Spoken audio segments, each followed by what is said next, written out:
Well, we are starting our hike of the Walk the York, and we are starting it in the semi-darkness. We have a tiny bit of sun left. So our plan is to walk 5Ks into the Gap campsite tonight and set up camp ready for an early start tomorrow, where we drive about an hour south to walk all the way back north to the Gap campsite again. So adventures of the evening. We hiked a little bit further than 5Ks because it was 5Ks from the edge of the beach to the campsite, not the road. So we hiked probably 10Ks in the dark down the beach. It was quite adventurous, but we made it. So after driving an hour, we've made it at just after 10, the start of our trail at Bluff Beach, maybe. On the Walk the York. We're going north, which is this way, guys. We're hoping to walk to Port Rickaby for lunch, which is only 7.9 Ks away on soft sand. That is our plans for the morning.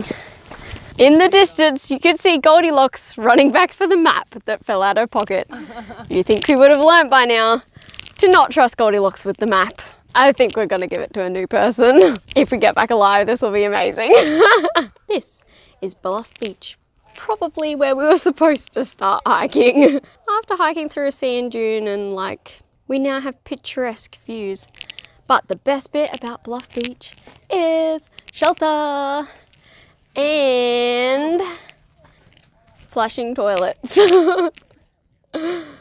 So yeah, we are gonna walk along there. And apparently where we're staying tonight, you can't really see it in the camera, but where the horizon is to the left of the screen is where we will be camping, or so we were told. So today did not quite go according to plan. We ended up starting further south than what we intended, so we had to walk 5Ks before we even got to our starting point.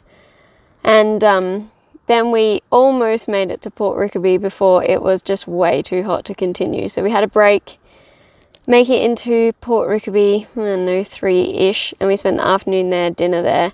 Then we walked the rest of our hike to Royal Tree Beach Camp after dinner, so we finished off in the dark. The Walk the York Trail, well, there is signs when you don't need signs, and no signs when you do need signs.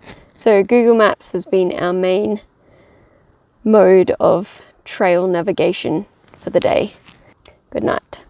7 AM and we are breakfasted and up hiking. We've got 12 Ks to Port Victoria.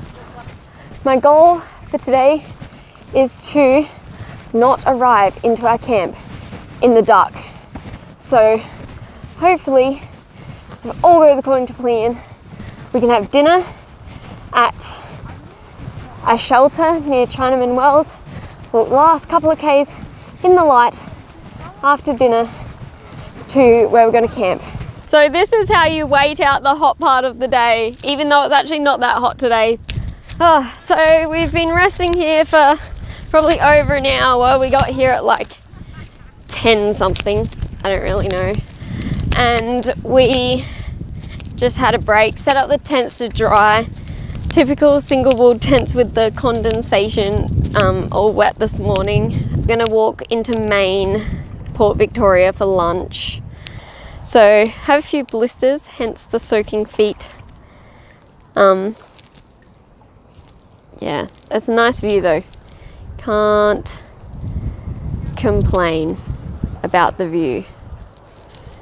Better go pack up the tents and get ready to move again, which is a little bit difficult at the moment. So sometimes bad things happen. My 2-litre water bladder disconnected from the bottom inside my bag and leaked 2 litres of water through my bag. Everything is wet and we're supposed to be leaving. I think I will be hiking with a wet pack. But because I am organised with dry bags for almost everything else, most of my things are dry. Even my sleeping bag only got a little bit wet. One thing that is so awesome about Walk the York is how many wombat burrows there are. I don't know if you can see that. Oh yes, you can. That is just they are everywhere. Every couple of 100 meters, more wombat burrows. We're coming up on the shelter.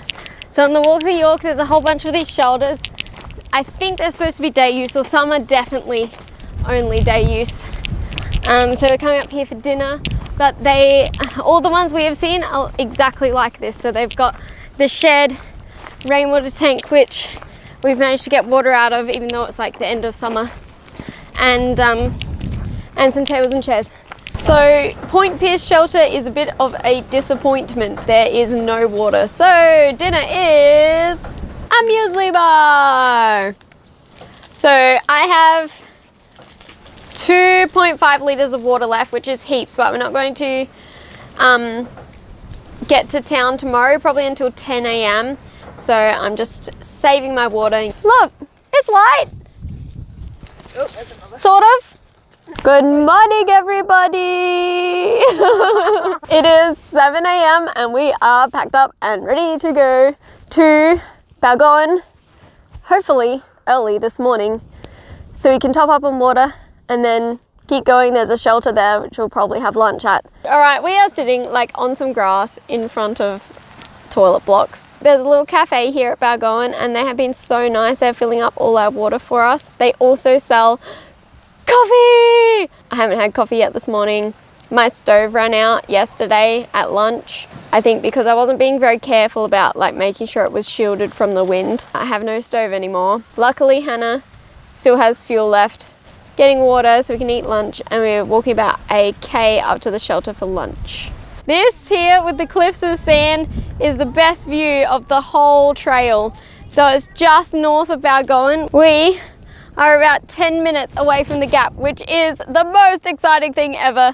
And we have really hiked fast this afternoon because we are motivated by the thought of not having to walk anymore. Yeah, hopefully in about 10 minutes, we will be there. I don't know if you can see that, but we can see it. It is the sign to the gap. So we were sitting down before and we were trying to work out all the detours. And it looks like in the end, we walked pretty much 80 Ks.